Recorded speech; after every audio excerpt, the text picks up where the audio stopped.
आज आपको बताया, तारीख बताई, और ये फिर ये एड्रेस कैसे मिला 15 साल बाद? बाबा ने मेरे दिमाग में याद दिला दिया मेरे को।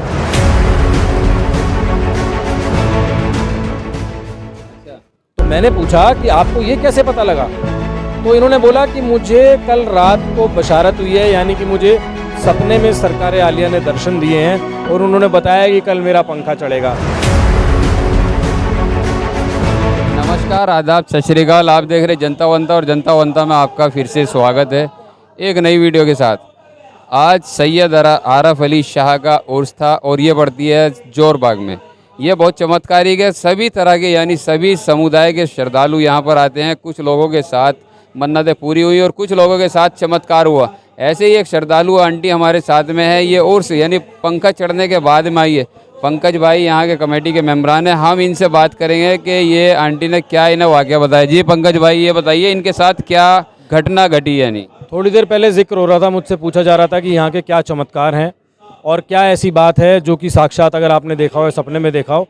अभी मैं आपसे ये ताज़ा इंसिडेंट शेयर कर लेता हूँ। मैं और मोहम्मद रज़ा भाई पीछे बारादरी की तरफ सीढ़ियों पे खड़े हुए आपस में बातचीत कर रहे थे, वार्तालाप कर रहे थे। ये आंटी जी पीछे से आई और रोते हुए मुझसे बोली कि क्या मुझे थोड़े पीले चावल, मीठे चावल मिल जाएंगे प्रसाद के? हमने कहा बिल्कुल ज़रूर देंगे। तो कहती हैं कि मेरा आज 15 साल के बाद आना हुआ है। हमने कोई सवालात नहीं करे इनसे और इनकी आंखों में आंसू थे। मैंने पूछा कि आप पहले तो ये बताइए 15 साल आप रहे क्यों, कहाँ? आप आज 15 साल के बाद आए हैं, आप कहाँ थे? तो इन्होंने बोला कि मेरी शादी हो गई थी और मैं उसके बाद बस किसी वजह से नहीं आ पाई। मैंने कहा आपको ये कैसे पता लगा कि आज रस्म पंखा है? क्योंकि इन्होंने आते ही मेरे से सबसे पहले ये भी पूछा था कि आज पंखा चढ़ गया क्या? अच्छा। तो मैंने पूछा कि आपको ये कैसे पता लगा? तो इन्होंने बोला कि मुझे कल रात को बशारत हुई है, यानी कि मुझे सपने में सरकार आलिया ने दर्शन दिए हैं और उन्होंने बताया कि कल मेरा पंखा चढ़ेगा। और हजरात, मैं आपको ये बता दूं, मेरे रोंगटे खड़े हो रहे हैं इस टाइम आपसे ये मौजज़ा शेयर करते हुए। तो ये है चमत्कार यहाँ का। इन्होंने मुझसे बोला कि मैंने कहा आपको ये कैसे पता लगा, आपको जाना कहाँ है? तो इन्होंने मेरे को बोला कि उन्होंने एड्रेस तक बताया जो मैंने सुबह उठ के अपने बच्चों को बताया, और ये पर्ची देखिए लिखवा के लाए हैं। इससे ज़्यादा चमत्कारिक बात अब और क्या हो सकती है? ये आपके सामने है। ये देखिए, सपने में एड्रेस लिखा और इन्होंने सच में सुबह में लिख लिया और डायरेक्टली यहाँ आ गई। 15 साल बाद यानी ये भूल चुके थे कि कहाँ है, क्या नहीं है, और पंखा कब चढ़ता है, रूस कब है। अभी इन्हीं से आंटी से बात करेंगे। जी आंटी नमस्ते। नमस्ते। अच्छा, ये बताइए 15 साल पहले आए थे आप, किस हालत में आए थे? यानी अपने परिवार के, अपने किसके साथ आए? पापा के साथ आए थे, बच्चे भाई बहन सब आए थे। अच्छा, क्या नाम है आपका? सीमा वर्मा। अच्छा, शादी कहाँ हुई है? दिल्ली से बाहर हुई है? दिल्ली में? यमुना विहार में। अच्छा, तो ऐसा क्या कारण था जो आप 15 साल से यहाँ नहीं आए? अंकल जी मना करते थे या परिवार का प्रेशर था? कुछ नहीं, शादी के बाद बस आना ही नहीं हुआ। अच्छा, अपने परिवार में आप बिजी हो गई हैं। बच्चे हो गए, बच्चों में लग गए बस। तो आपको ये ख्याल आया कि मुझे वहाँ जाना चाहिए, अब सपने में ऑटोमेटिक किया है? आपको 3 बजे दिमाग में आके फिर सो गई तो सपने में आए बाबा। 3 बजे आपके बाबा सपने में आए, क्या बोले? आज पंखा चढ़ेगा, पंखा। अच्छा। आज आते हैं अच्छा। सप्तमी, आज के दिन पंखा चढ़ता है, आना जरूर। अच्छा, आज आपको बताया, तारीख बताई, और ये फिर ये एड्रेस कैसे मिला 15 साल बाद बोल गए? बाबा ने मेरे दिमाग में याद दिला दिया मेरे को। अच्छा, याद दिला दिया। हाँ, फिर मैंने बेटे से बोला मेरे को ये लिख के दे दे बेटा। तो रोना किस बात पे आया आपको, इमोशनल किस बात? कि मैं इतने साल क्यों दूर रही यहाँ से। अच्छा, बोल गई थी आप बाबा को? क्यों नहीं आई? हाँ, बाबा आपको नहीं बोले? बाबा नहीं बोले। बाबा ने मुझे फिर किसके साथ आई है अभी आप? अकेली आई हूँ। अकेली? कोई बच्चा, कोई फैमिली मेंबर? नहीं आए। नहीं आई। घर बता के आई आप? हाँ जी, लिखवा के लाई हूँ। अच्छा, देखिए सबसे बड़ी आस्था होती है, इंसान की श्रद्धा होती है, यानी अकीदा। अगर आप पत्थर को, कंकर को शंकर मानेंगे तो उसमें भगवान नजर आएंगे, नहीं तो आपको रास्ते में पड़ा हुआ पत्थर नजर आएगा। प्रसाद मुझे याद आता था। अच्छा, प्रसाद याद आता था मेरे को। 15 सालों में कोई परेशानी आई है आपको? नहीं, कुछ नहीं, बहुत अच्छा जीवन बीता है। बच्चों की शादी भी हो गई।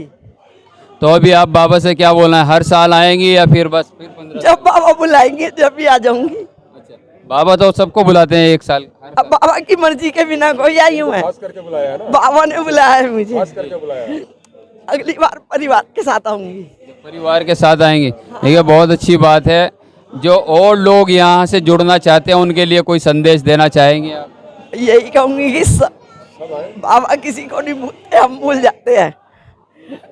बाबा किसी को नहीं भूलते। देखिए आंटी बहुत इमोशनल हो रही हैं अपनी बात बताते हुए। मैं तो यही कहूँगा कि इंसान का जब मतलब होता है तो वो दरबारों में, मस्जिदों में, गिरजाघरों में और मंदिरों में जाता है, और जब उसका काम निमट जाता है यानी उसका मुश्किल आसान हो जाती है तो वो भूल जाता है, यहाँ तक कि वो अपने रब को भी भूल जाता है। ये नहीं कि आप परेशानी में याद रखें, आपको अच्छे दिनों में भी याद रखना चाहिए। तो जो नए उम्र के बच्चे हैं वो मंदिर, मस्जिद कहीं भी जाना, धार्मिक स्थलों पर जाना पसंद नहीं करते, कुछ कहेंगे उन्हें? वो तो ये समझते हैं घूमना है, ये अच्छा घूमने आए, तीर्थ नहीं है ये। प्रसाद मिल गया बाबा का? हाँ जी मिल गया। मैं तो फिर आपको इतनी लेट आई है, प्रसाद किसी को नहीं मिलता इतने टाइम।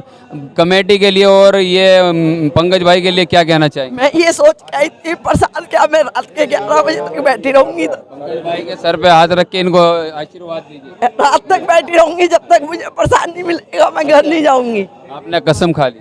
मन में सोच के आई और थी। यहाँ एक और चीज़ मैं बोलना चाहूँगा, मुझे ये लग रहा था कि शायद तबर्रुक प्रसाद खत्म हो चुका है, और जैसे ही इन्होंने मुझसे अर्ज़ किया मैंने कहा मैंने तबर्रुक थोड़ा सा अपने घर के लिए लिया हुआ है, अगर वहाँ ख़त्म हो गया होगा तो मैं अपना तबर्रुक उन्हें दे दूंगा, लेकिन दूंगा ज़रूर।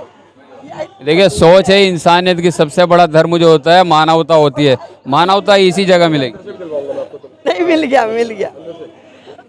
आज सबसे मिलकर बहुत खुश हूँ मैं, भगवान आप सबको खूब खुश रखे। ठीक है, बहुत अच्छी बात है, आप हमें भी आशीर्वाद दीजिए। काम ऐसा ज़माने में कर जाऊं मैं, काम ऐसा ज़माने में कर जाऊं मैं, काम ऐसा ज़माने में कर जाऊं मैं, काम ऐसा ज़माने में कर जाऊं मैं, नाम जिंदा रहे और मर